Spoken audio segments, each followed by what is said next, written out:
ನಮಸ್ಕಾರ, ವನಶ್ರೀ ಚಾನಲ್ಗೆ ಸ್ವಾಗತ. ಹೊಸ ವಿಡಿಯೋ ತಂದಾಯಿತು. ಬನ್ನಿ, ಇವತ್ತು ಬಯಸದೆ ನೀ ಬಂದೆ ಈ ಕಥೆಯನ್ನು ಬರೆದವರು ಉಷಾ ನವರತ್ನರಾಮ್ ಅವರು. ಆಧಾರಿತ ಕಾದಂಬರಿ. ಹಾಗೆ ಒಂದು ಲೈಕ್ ಕೊಡಿ, ಸಬ್ಸ್ಕ್ರೈಬ್ ಮಾಡೋದು ಮರಿಬೇಡಿ. ಜಮುನಳಿಗಾಗಿ ತಟ್ಟೆ ಇಟ್ಟು ಆಗಲೇ ಅದಕ್ಕೂ ಬಡಿಸಲಾಗಿತ್ತು. ಬಾ ಜಮ್ಮು, ಜಯಂತಿ ಪ್ರೀತಿಯಿಂದ ಕರೆದಳು. ತನ್ನ ತಂದೆ ತನ್ನ ಮಾತಿಗೆ ಓಗೊಟ್ಟು ಜಮುನ ಸರ್ವದಮನರ ಜೋಡಿ ಒಪ್ಪಿರಬಹುದೆಂದು ಅವಳ ಎಣಿಕೆಯಾಗಿತ್ತು. ಊಟ ಮಾಡುತ್ತಾ ದೇವಿರಯ್ಯ ಕೇಳಿದರು, ನಿನ್ನ ಆ ಹುಡುಗ ಹೆಸರು ಮರ್ತೋಯ್ತು, ಏನು ಓದಿದ್ದಾನೆ? ಜಮುನ ಉತ್ತರಿಸಿ, ಕೆಲಸ ಮಾಡ್ತಾ ಇದ್ದಾನಾ? ನೆಕ್ಸ್ಟ್ ಮಂತಿನಿಂದ ಹೋಗ್ತಾನೆ. ಸದ್ಯಕ್ಕೆ 3,000 ಕೊಡ್ತಾರಂತೆ. 6 ತಿಂಗಳು ಟ್ರೈನಿಂಗು ಆದಮೇಲೆ ರೆಗ್ಯುಲರ್ ಸ್ಕೇಲ್ ಕೊಡ್ತಾರಂತೆ. ದೇವಿರಯ್ಯ ನವಿರಾಗಿ ಕೆಮ್ಮಿದರು. ಹುಡುಗ ಬುದ್ಧಿವಂತ ಅಂತೀಯ? ನಾವೇ ಯಾಕೆ ನಮ್ಮ ಫಾರ್ಮ್ನಲ್ಲಿ ಕೆಲಸಕ್ಕೆ ಸೇರಿಸ್ಕೋಬಾರ್ದು? ಜಮುನ ಮುಖ ಊರಗಲವಾಯಿತು. ಖಂಡಿತ ಕೆಲಸ ಕೊಡಿಸ್ತೀಯಾ? ಪ್ಲೀಸ್ ಅಪ್ಪ, ನೀನೆಷ್ಟು ಮಾಡು, ನಾವಿಬ್ಬರು ಯಾವಾಗಲೂ ಹತ್ರನೇ ಇರಬಹುದು. ಜಯಂತಿಯು ದನಿಗೂಡಿಸಿದಳು. ಒಳ್ಳೆ ಸಜೆಷನ್ನು ಅಪ್ಪ. ಈ ಹುಡುಗಗೂ ಒಳ್ಳೆಯದು. ನಿನ್ನ ಆಯಾಗಿ ಮುಂದೆ ತರಬಹುದು. ಜಮ್ಮುಗೆ ಒಳ್ಳೆ ಸಂಬಂಧ ಆಗುತ್ತೆ. ನಿನ್ನ ಕಣ್ಣೆದುರಿಗೆ ಇಬ್ಬರು ಇರ್ತಾರೆ. ನಾಳೆನೇ ಆ ಹುಡುಗನನ್ನು ನನ್ನ ಬಂದು ನೋಡೋಕ್ಕೆ ಹೇಳು. ದೇವಿರಯ್ಯರು ತಟ್ಟೆಯಲ್ಲಿ ಕೈ ತೊಳೆದು ಎದ್ದರು. ಜಮುನ ಊಟ ಅರ್ಧಕ್ಕೆ ಬಿಟ್ಟು ಎದುರು ಮನೆಗೆ ಓಡಿದಳು. ಸರ್ವಂಗೆ ಈಗಲೇ ಹೇಳಿಬಿಟ್ಟು ಬರ್ತೀನಿ. ಸುಕುಮಾರ ಕ್ಲಬ್ಬಿನಿಂದ ಎಂದಿನಂತೆ ರಾತ್ರಿ 11ಕ್ಕೆ ಬಂದಾಗ ದೇವಿರಯ್ಯನವರು ಅವನಿಗಾಗಿ ಕಾಯುತ್ತಿದ್ದರು. ಸುಕು, ನಿನ್ನತ್ರ ಸ್ವಲ್ಪ ಮಾತಾಡಬೇಕು. ಊಟ ಮುಗಿಸಿ ಬಾ. ನಂದು ಊಟ ಆಯಿತು. ಅದೇನು ಹೇಳಬೇಕು ಹೇಳಿ. ದೇವಿರಯ್ಯ ಅವನನ್ನು ತಮ್ಮ ರೂಮಿಗೆ ಕರೆದೊಯ್ದರು. ವನಜಮ್ಮನಿಗೆ ನಂಬಲೇ ಆಗಲಿಲ್ಲ. ದೇವಿರಯ್ಯನವರ ಸರ್ವನನ್ನು ಕರೆದು ಕೆಲಸ ಕೊಡುವರೆ. ಅವರಿಗೂ ಜಮುನ ಸರ್ವರ ಬಗ್ಗೆ ಚೆನ್ನಾಗಿ ಗೊತ್ತಿರಬೇಕು. ಮಗಳು ಸುಖವಾಗಿರಲೆಂದು ಅವರು ಹೀಗೆ ಮಾಡಿರಬೇಕು. ಜಮುನ ಹಿಂದಿನ ರಾತ್ರಿ ಬಂದು ತನ್ನ ತಂದೆ ಸರ್ವನಿಗೂ ತಮ್ಮ ಸಂಸ್ಥೆಯಲ್ಲಿಯೇ ಕೆಲಸ ಕೊಡಲು ತಯಾರಿದ್ದಾರೆ, ನಾಳೆಯೇ ಬೆಳಿಗ್ಗೆ ಬಂದು ಮಾತನಾಡಲಿ ಎಂದು ಹೇಳಿ ಹೋಗಿದ್ದಳು. ಅವಳತ್ತ ಹೋದ ಕೂಡಲೇ ಸರ್ವದಮನ ತಾಯಿಯ ಬಳಿ ಬಂದು ಕುಳಿತಿದ್ದ. ಅಮ್ಮ, ನನಗೆ ಯಾಕೋ ನಂಬೋಕೆ ಆಗ್ತಾಯಿಲ್ಲ. ಯಾವುದಕ್ಕೂ ಬಗ್ದೇ ಇರು. ಅಸಾಮಿ ಆ ದೇವಿರಯ್ಯ ಬೆಳಿಗ್ಗೆ ಜಮುನನ ಕರ್ಕೊಂಡು ಹೋಗೋಕ್ಕೆ ಬಂದಾಗ ಎಷ್ಟು ಎಗರಾಡಿದ್ರು. ಈಗ ಇದ್ದಕ್ಕಿದ್ದ ಹಾಗೆ ನನ್ನ ಕರೆದು ಕೆಲಸ ಕೊಡ್ತೀನಿ ಅಂತ ಅನ್ಬೇಕು ಅಂದರೆ ಏನೋ ಒಳಗುಟ್ಟಿದೆ. ದೇವಿರಯ್ಯ ಪಕ್ಕಾ ಬಿಸ್ನೆಸ್ಮ್ಯಾನು. ತಮಗೆ ಏನಾದರೂ ಲಾಭ ಆಗೋದಾದರೆ ಇನ್ನೊಬ್ಬರಿಗೆ ಒಳ್ಳೆಯದು ಮಾಡೋದು. ಜಮುನಮ್ಮ ನಕ್ಕರು. ಯಾಕೋ ಹಾಗಂತೀಯ? ಈಗಿನ ಕಾಲದಲ್ಲಿ ಕರೆದು ಯಾರು ಕೆಲಸ ಕೊಡೋರು? ದೇವಿರಯ್ಯ ಒಂದು ವೇಳೆ ಬಿಸ್ನೆಸ್ಮ್ಯಾನ್ ಆದ್ರೂ ಅವರು ನಿನ್ನ ಕರೆಯೋಕ್ಕೆ ಕಾರಣನೂ ಇಲ್ವಾ? ಜಮ್ಮು, ನೀನು ಇಬ್ಬರು ಒಬ್ಬರನ್ನೊಬ್ಬರು ಮೆಚ್ಚಿಕೊಂಡಿದ್ದೀರಿ. ನಿನಗೆ ಕೆಲಸ ಕೊಡಿಸಿ ಅಳಿಯ ಮಾಡಿಕೊಂಡ್ರೆ ಕಣ್ಮುಂದೆನೇ ಮಗು ಇರ್ತಾಳೆ ಅಂತ ಇರಬೇಕು. ಜಯಂತಿ ಊರಿಗೆ ಬಂದಿದ್ದಾಳೆ. ಅವಳಿಗೂ ನಮ್ಮನ್ನೆಲ್ಲ ಕಂಡ್ರೆ ತುಂಬ ಇಷ್ಟ. ಅವಳು ತಂದೆಗೆ ಹೇಳಿರಬೇಕು. ಅವರಿಗೂ ವಯಸ್ಸಾಯಿತು. ಜಮ್ಮು ಎಲ್ಲೂ ಆ ಸುಕುಮಾರನನ್ನು ಮದುವೆ ಆಗೋದಿಲ್ಲ ಅಂದಿರಬೇಕು. ಯಾವಾಗಲೂ ಕೆಟ್ಟದ್ದನ್ನೇ ಯಾಕೆ ಯೋಚಿಸಬೇಕು? ನಿನ್ನ ಅದೃಷ್ಟ ಚೆನ್ನಾಗಿದೆ ಅಂತ ಅನ್ಕೋ. ಸರ್ವದಮನ ತಾಯಿಯ ಮುಖ ನೋಡಿದ. ಅಮ್ಮ ಹೇಳುವುದರಲ್ಲಿಯೂ ನಿಜಾಂಶವಿದೆ. ನಾಳೆ ಬೆಳಿಗ್ಗೆ ಹೋಗಿ ನೋಡಿದರೆ ಎಲ್ಲ ತಿಳಿಯುತ್ತೆ. ಆಗ್ಲಮ್ಮ, ಬೆಳಿಗ್ಗೆ ಹೋಗಿ ಅವ್ರನ್ನ ಮಾತಾಡ್ಸ್ಕೊಂಡು ಬರ್ತೀನಿ. ಅಂತೆಯೇ ಬೆಳಿಗ್ಗೆ ಆಗುತ್ತಲೇ ಬೇಗ ಎದ್ದು ನಿತ್ಯ ಕರ್ಮಗಳನ್ನು ಬೇಗನೆ ಮುಗಿಸಿಕೊಂಡು ತಯಾರಾಗಿ ಹೊರಟ.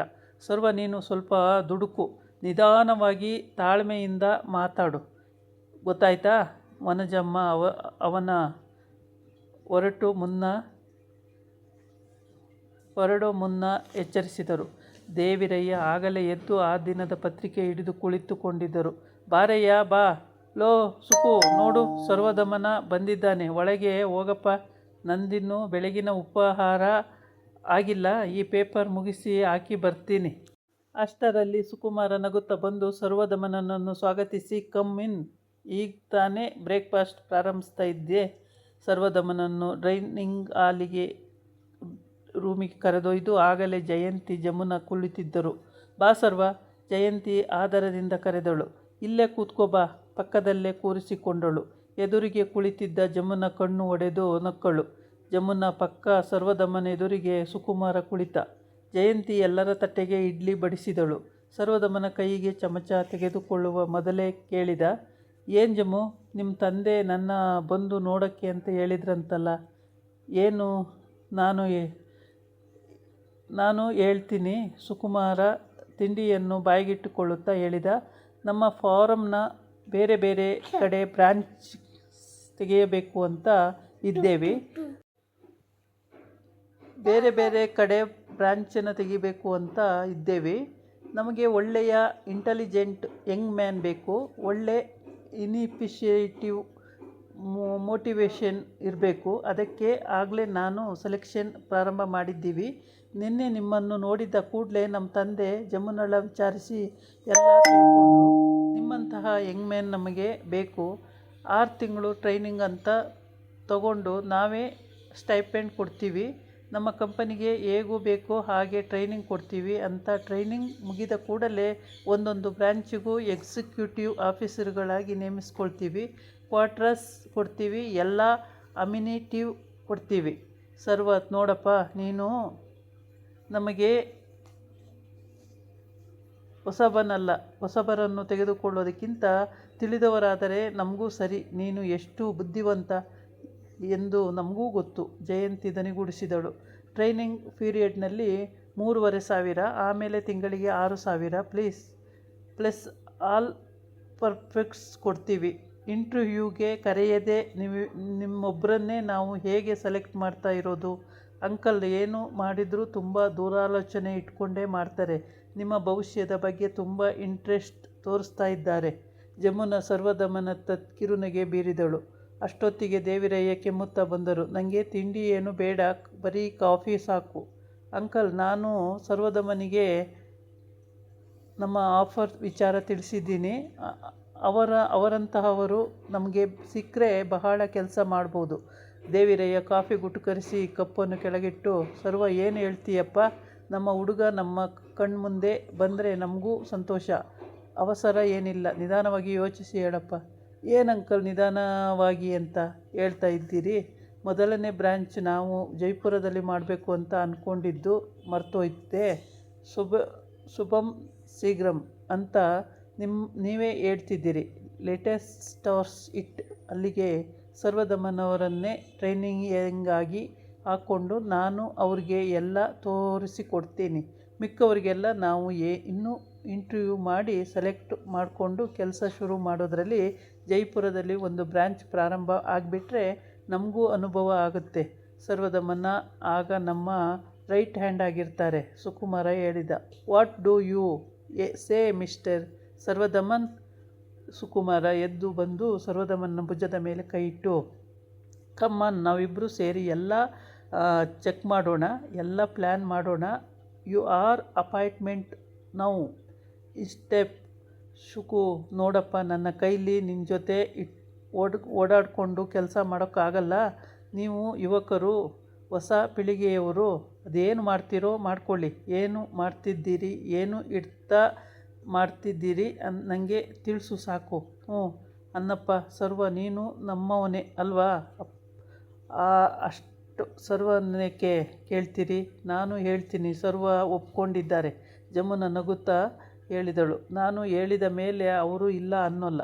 ಸರ್ವದಮನಿಗೆ ಮಾತಾಡಲು ಅವಕಾಶವೇ ಸಿಗಲ್ಲ. ಸುಕುಮಾರ ಅವನನ್ನು ಕೈ ಹಿಡಿದು ಮಹಡಿಯ ಮೇಲಿನ ತನ್ನ ಕೋಣೆಗೆ ಕರೆದೊಯ್ದು ತಿಂಡಿ ಕಾಫಿ ಅಲ್ಲಿಗೆ ತರಿಸಿಕೊಂಡ. ಅವನು ಮುಂದೆ ತನ್ನ ಕಂಪನಿಯ ಭವಿಷ್ಯದ ಯೋಚನೆಯನ್ನು ಅವನು ಮುಂದಿಟ್ಟ. ಜಮುನ ತಂದೆಯ ಕತ್ತು ಬಳಸಿಕೊಂಡು, ಅಪ್ಪ, ನೀವೆಷ್ಟು ಒಳ್ಳೆಯವನು. ಜಯಂತಿಗೂ ಇಡಿಸಲಾರದಷ್ಟು ಸಂತೋಷವಾಯಿತು. ವನಜಮ್ಮನಿಗಂತೂ ಇಡಿಸಲಾರದಷ್ಟು ಸಂತೋಷವಾಗಿತ್ತು. ತಮ್ಮ ಮಗ ಎಷ್ಟು ಅದೃಷ್ಟವಂತ. ಒಂದು ವಾರದಲ್ಲಿ ಏನೆಲ್ಲ ನಡೆದು ಹೋಯಿತು. ಸುಕುಮಾರ ಸರ್ವದಮನನ್ನು ತನ್ನ ಕಾರಿನಲ್ಲಿ ಕೂರಿಸಿಕೊಂಡು ತಮ್ಮ ಕಂಪನಿಗೆ ಕರೆದೊಯ್ದು ಎಲ್ಲರಿಗೂ ಪರಿಚಯ ಮಾಡಿಸಿಕೊಟ್ಟಿದ್ದ. ಎಕ್ಸ್ಪ್ಲಾನೇಷನ್ ಪ್ಲ್ಯಾನ್ಗಳನ್ನು ಮಾಡಲು, ಅದರ ಟಾರ್ಗೆಟ್ಗಳನ್ನು ವಿಶದೀಕರಿಸಲು ಹೇಳಿ ಅವನ ಕೈಗೆ ನೋಟಿಸ್ ಕಂತೆಗಳನ್ನು ಇಟ್ಟಿದ್ದ. ಖರ್ಚಿಗೆ ಇದಾಗಿತ್ತು ಇವತ್ತಿನ ವಿಡಿಯೋ. ನಾಳೆ ಇನ್ನೊಂದು ವಿಡಿಯೋ ಜೊತೆ ಬರ್ತೀನಿ.